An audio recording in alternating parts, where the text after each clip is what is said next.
I got an email from a subscriber last week. They said, "Please tell this story. My uncle lived next door to the man they called the perfect neighbor in Florida. What happened there still haunts my family." It sounded like the start of any true crime documentary. Quiet suburbs, trimmed lawns, pastel houses. The kind of place where people wave from their driveways and borrow sugar from next door. But this one had something darker simmering beneath the sunshine.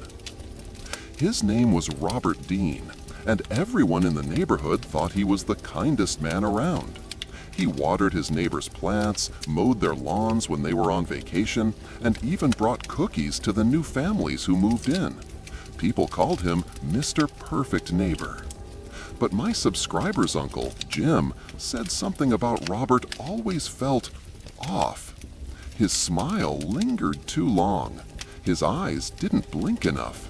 And sometimes, late at night, Jim would see the glow of a camera light flashing from Robert's second-story window, pointed directly at his house.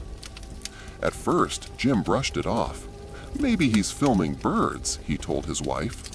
But the recordings didn't stop. They multiplied.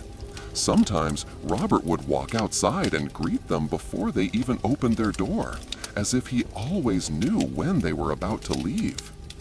Then one morning, Jim found something strange on his front step. A small flash drive labeled Neighbors. Inside were videos, dozens of them.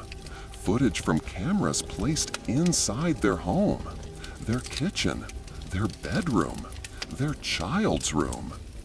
Jim's hands shook as he scrolled. Each file was titled by date, and the most recent one was from that very morning. They called the police immediately. Officers arrived, searched Robert's house, and found hundreds of hours of footage from every house in the neighborhood.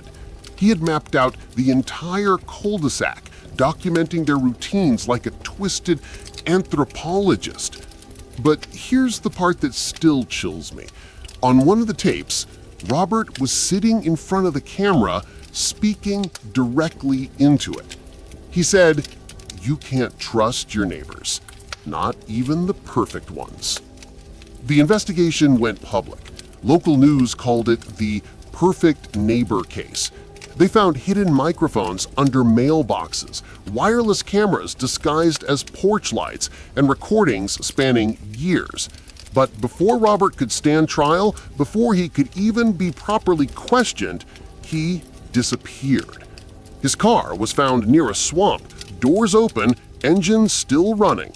No footprints, no trace, just a final note taped to the steering wheel that said, "You're next, Jim." The person who sent me this story said their uncle moved out the very next day. He left Florida, changed his name, never came back. But sometimes he still gets letters. No return address, no handwriting, just one printed word: neighbor.